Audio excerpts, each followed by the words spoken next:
अजित पवारांच्या अकाली मृत्यूमुळे त्यांच्या कार्यकर्त्यांवर जसा दुःखाचा डोंगर कोसळला, पक्षासमोर एक मोठा प्रश्नही यामुळे निर्माण झाला.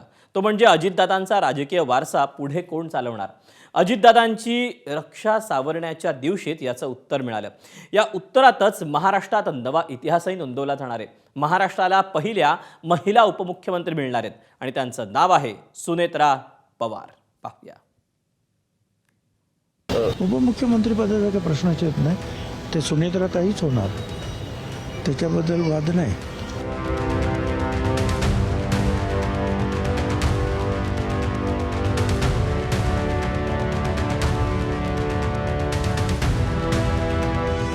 अजितदादांच्या अकाली एक्झिटच्या धक्क्यातून महाराष्ट्र अजून पुरता सावरलेला नाहीये.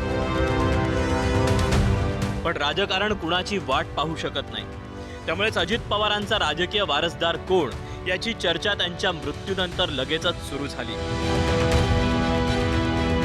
खासदार आणि अजितदादांच्या अर्धांगिनी सुनेत्रा पवार यांनी उपमुख्यमंत्री व्हावं अशी इच्छा राष्ट्रवादीतल्या अनेकांनी व्यक्त केली.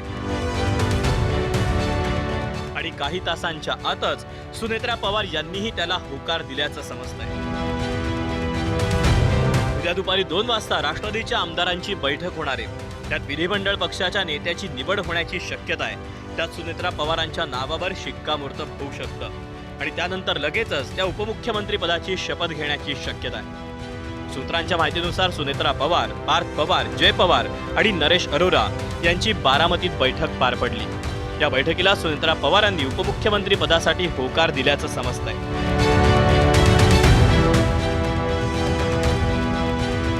ही बातमी येण्याआधीच राष्ट्रवादीचे ज्येष्ठ नेते छगन भुजबळ यांनीही सुनेत्रा पवारांच्या नावावर जवळपास शिक्कामोर्तब झाल्याचं सांगितलं. टेंटेटिव्हली असं ठरलं होतं की उद्या मीटिंग घेऊन CLPची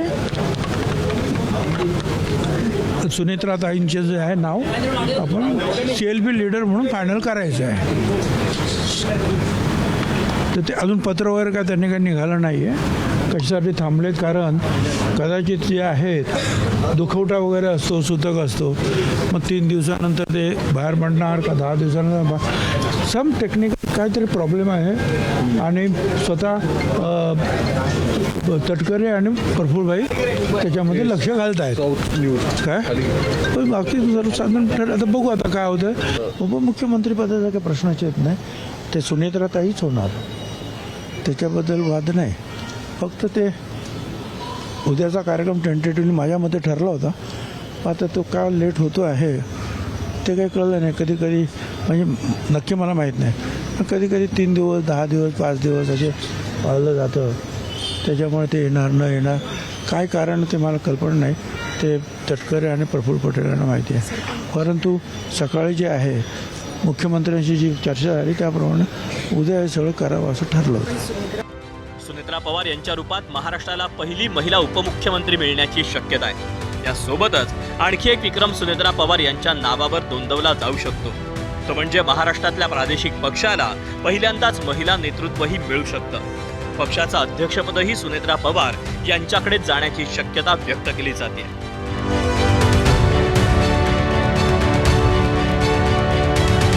सुनेत्रा पवार यांचा जन्म 18 ऑक्टोबर 1963 रोजी झाला. धाराशिवचे नेते आणि पवारांचे जुने स्नेही पद्मसिंग पाटील यांच्या त्या बहीण.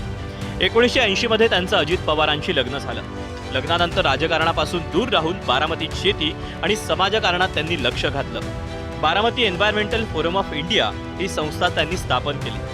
बारामतीत महिलांच्या रोजगारासाठी त्यांनी टेक्स्टाईल पार्कची सुरुवात केली. विद्या प्रतिष्ठान या संस्थेवरही त्या विश्वस्त आहेत. 2024 मध्ये त्या सुप्रिया सुळे यांच्या विरोधात लोकसभेची निवडणूक हरल्या. त्यानंतर त्यांना पक्षानं राज्यसभेत पाठवलं. सुनेत्रा पवारांनी उपमुख्यमंत्रीपद आणि पक्षाचं नेतृत्व स्वीकारावं अशी इच्छा पक्षातले नेते व्यक्त करतायत. आज दादा नाहीत आपल्या. दादाच्या जाण्यामुळे तर नुकसान झालेलं आहे. परंतु एक महाराष्ट्रातल्या कार्यकर्त्यांना की दादाच्या ठिकाणी सुनेत्राताई यांना असं कार्यकर्त्यांची व सर्वसामान्य माणसांची या ठिकाणी महाराष्ट्रातल्या जनतेची इच्छा असून तशा पद्धतीनं एक कार्यकर्ता म्हणून सोलापूर शहरातला मी ही मागणी आपल्या माध्यमातून करीत आहे. आता सगळ्यांची मागणी तशी जी काय होते ती आता जे रस्त्यात येताना तर वहिनींना पुन्हा कुठंतरी त्या ठिकाणी मिनिस्ट्रीमध्ये आणावं अशी जनतेची अगदी प्रामाणिक इच्छा आहे. त्या पद्धतीनं वरिष्ठांबरोबर बसून ती चर्चा करून तसा निर्णय घ्यायला विनंती करू. नेते आणि कार्यकर्त्यांची इच्छा अजितदादांच्या निधनाच्या धक्क्यातून सावरण्याआधीच पूर्ण होण्याची शक्यता आहे. राजीव गांधींच्या निधनानंतर काँग्रेसची सूत्र स्वीकारून सोनिया गांधींनी राष्ट्रीय राजकारणात वेगळी ओळख निर्माण केली. तसंच सुनेत्रा पवार यांच्या बाबतीतही महाराष्ट्रात घडणार का ते पाहायचंय. निलेश बुधावले, एबीपी माझा, मुंबई. एबीपी माझा, उघडा डोळे बघा नीट.